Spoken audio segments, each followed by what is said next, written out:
Hey everybody, so how do you persuade an investor to take a chance on you? This is actually a pretty similar problem to passing a job interview. How do you persuade someone that you don't know that you're a safe bet and they should take a chance on you? Well, something that can really help solve this problem is being able to look at the situation through the perspective of the other person. And that's what we're going to talk about today. Welcome to episode 2 of my new mini-series called Startup Concepts. This episode is called The Investor's Perspective, and I'm going to share with you a thought experiment that I've done with a lot of business students and people that do pitch competitions, and also I've done with startup founders and entrepreneurs out in the real world. Okay, a general thing that I've noticed, and I'm sure I'm not the only one here, is that a lot of people who do pitches, who are trying to get investors to invest in them, tend to be younger. They tend to be in their 20s or 30s, you know, as a sort of general rule. And the people who are the investors that are being courted by these people tend to be older. They tend to be at least 2 or 3 decades older than the people pitching to them. And one of the problems is that the people doing the pitching, the startup founders or the entrepreneurs, they have never been investors themselves, and as a result, they don't understand how investors think or what investors might be looking for. And because of that, they don't know what to say to them to persuade them that they should go in with them on this business venture. So this is something that can really help. If you fall into that category, this is something that can help you. Okay. Now, let's just dive right into this. Okay. Imagine that you're an investor, and I don't mean that, you know, in many, many years' time you're an investor. We're going to be talking about you here. We're not going to be talking about some imaginary version of you in the far-flung future. We're going to be talking about you now, okay? If somebody came to you, okay?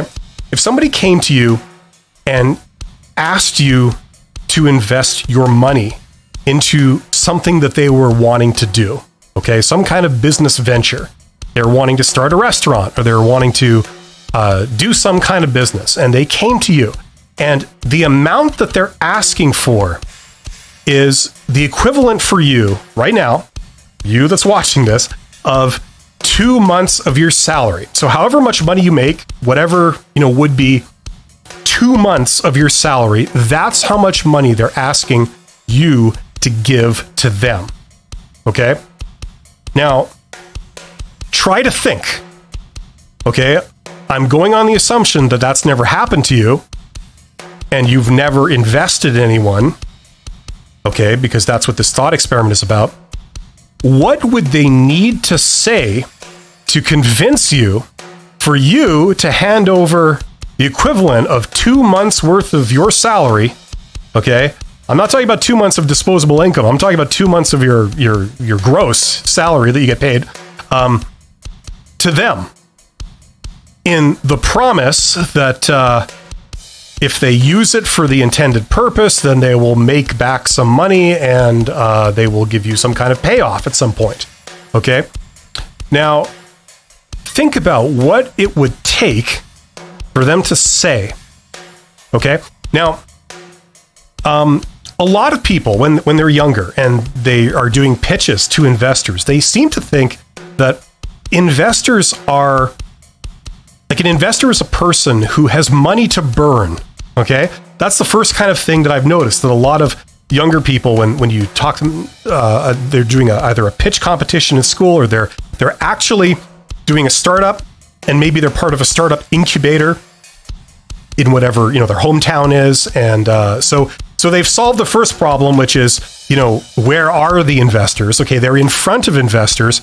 The second problem is what to say to them. And what I've noticed is that a lot of people seem to think that investors are people that don't seem to value their own money. You know, they have money to burn, and if they lose the money, oh, well, what can you do? Right? Now, I'm not sure exactly how collectively we've got this sort of idea of investors. If you've never dealt with investors, you kind of have this opinion. This is what investors are like. They're people that are rich and they're stupid and they don't care about losing their own money. That's not true, okay? Just not to go off on a tangent or anything, but just just if I had to guess why we think that, I think it's because there are some cases in the real world where we almost see that. Okay, large institutional investors, they have like a portfolio of all their different investments, and a tiny piece of it usually will be very high risk investments where the odds of each investment paying off are less than 50%. And the idea is like, these are all like little Googles, Googles before they hit the jackpot. A couple of guys that kind of nobody really thought much of, but they're going for this thing and it's probably not going to work. But if it does work, it's going to pay off big time. It's going to pay off so much that it will cover the cost of all the other failures in the things that they're investing in. Okay. So maybe we see that. Maybe we see banks doing this and other institutional investors, and we think, oh, that's what investors do. Maybe we've heard tales of Silicon Valley about venture capitalist firms or angel investors, and they kind of give this impression. Well, the thing is, that's not representative of how investors tend to think. They tend to think more like banks, okay? When you go to a bank and you want to take a loan, they tend to really take it seriously, and they tend to try and minimize their risk by, they want collateral for everything. They want you to put up your house and your car and all this stuff. So, okay, so investors care about their money. They care about their money as much as you do, okay? So this is why this thought experiment is of value. It's because they actually care as much about their money. Their money is as precious to them as your money is to you. Okay, regardless of if you're in your 20s or your 40s or your 60s or whatever. If you're in your 120s, it'll still be the same. So, okay, let's think about this. Somebody comes to you and they want to borrow, or they want you to give them the equivalent of 2 months of your salary. Now, this is not a loan, okay? This is something that you give to them. And if their business fails, you lose your money, okay? It's not a situation where no matter what happens, they have to pay you back. This is something where you take the risk, okay? This is called equity investment, okay? You go in with them kind of as like a partner. They do the work, but you're putting in the money, okay? So if they tell you, okay, this is what I'm going to do with your money. I'm going to follow this plan. Here's a copy of my business plan. This is what I'm going to do. Okay, this is how it's going to pay off, right? Okay. And if they do this, or they say they're going to do this, and it doesn't work, you've lost your money. Okay? So imagine that situation. Now, you care about your money. This is not monopoly money we're playing with. What would that person have to say to you to convince you that you should do this? Okay? Different people are going to think about this problem different ways, and different people are going to have different answers to it. Okay? But hopefully, if you appreciate this, you can see the kind of challenge you're up against if you're trying to convince an investor to invest in your venture. Okay? Now, what does this look like in the real world? Well, one option, okay, is like probably the most basic option you can think of is if it was a family member or maybe a very, very close friend, like a lifelong friend that came to you with this proposal, okay? Now, you know them, so they're presumably a known quantity, right? But what would they have to say to you? What would you have to see for you to agree to hand over your money, and if this business venture failed, you would lose your money, okay? Now, if it succeeded, you would get some kind of payoff. But forget about the exact amount of payoff right now. Hopefully you understand this far exactly what's at stake here. Okay, this is a big deal, okay? Now, if you're handing over, like, I don't know, the equivalent of 2 months pay, the amount of money you get in 2 months, this is a big deal. Now, if it's a family member, what would you want to see? Well, one standard thing you could say is, I want to see all your bank statements. I want to see how much money you have. I want to see money going in and out of your bank accounts. I want full disclosure for money flowing through you and your business. And if they said no, what would you think? Okay. Now think of the person, okay? Let's pretend that you trust this person as a person. You don't think that they're going to double cross you, okay? Because that's one element of this. If someone comes along and asks you for money, one of the issues is going to be that they will take your money and they will skip town. They will get into their tiny little Volkswagen Beetle and go 1,000,000 miles an hour, and you'll never see them again, okay? This is a big concern, okay? So there's that issue that you have to cover. If you don't trust the person or you just met them, and that's a red flag, that would be for most people, that's something you're going to have to speak to. You're going to have some personal credibility, right? The next thing, of course, would be, do you have faith in their business abilities? Okay. Any fool can make a plan. Any fool can say, I'm going to do this, I'm going to do this, I'm going to do this, I'm going to do this. And then bam, I'm going to make $1 million. And then that's how it'll pay off. Anybody can write that down on a piece of paper, but do they know what they're talking about? What would it take for you to be convinced that they know what they're doing? Would you have to see a track record of success? Would you have to see a track record of similar types of success? You know, a question I get on my channel is when I go to a job interview, recruiters, all they care about is like, have I done it before? And how many years of experience? And this is a common thing, you know, because recruiters tend to be very, very conservative. Maybe you can start to understand why, okay? Because if someone approached you and asked you for 2 months of your salary equivalent, you'd probably start to think really conservatively too, right? You know, I want proof. I want proof this person is going to do what they say and it's going to work out the way that they're going to say, right? Okay. So this is a thing. Now, different people have different ways of rationalizing this. This is why I'm doing a thought experiment. Okay. It helps us understand for each of us, what are some of the things that we would have to see, we would have to be convinced of to consider giving this person the equivalent of 2 months of our salary. Okay. Now, certain people are more conservative than others. Okay. If we're thinking more conservative, it goes up to the point where the end result of this is that, how can I put this? The moment that you don't need investment, that's when you become attractive to investors. You know, that's where this ends up for a lot of people. Okay. Now, not everyone thinks like that. That's how a lot of investors think. Okay. It's not how all of them think, but that's kind of where they're going.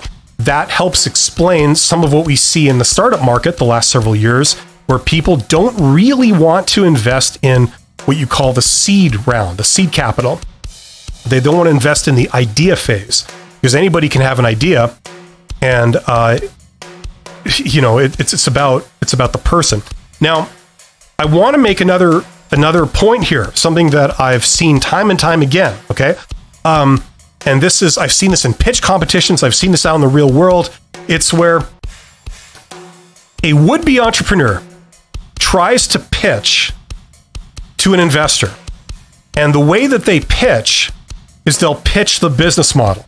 Okay. So they'll sell you on an idea or an industry. For example, right now you could say, you know, I'm going to start a drop shipping business. Drop shipping is really hot right now. There's a big need, an economic need for it.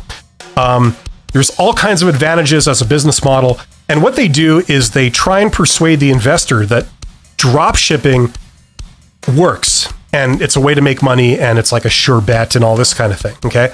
And this is usually not the way to go, because the problem is the investor, you're preaching to the choir. They already believe in drop shipping. They already understand that it's a business model that works. If you want to convince yourself that drop shipping is a tried and true business model, you could go to Google right now. You could type in drop shipping. You could learn all about it. You could see it's a thing. A lot of people are doing it. Okay. It's not smoke and mirrors. But what the big obstacle is not that the investor doesn't believe in drop shipping. It's they may believe in drop shipping, but they just don't believe in you.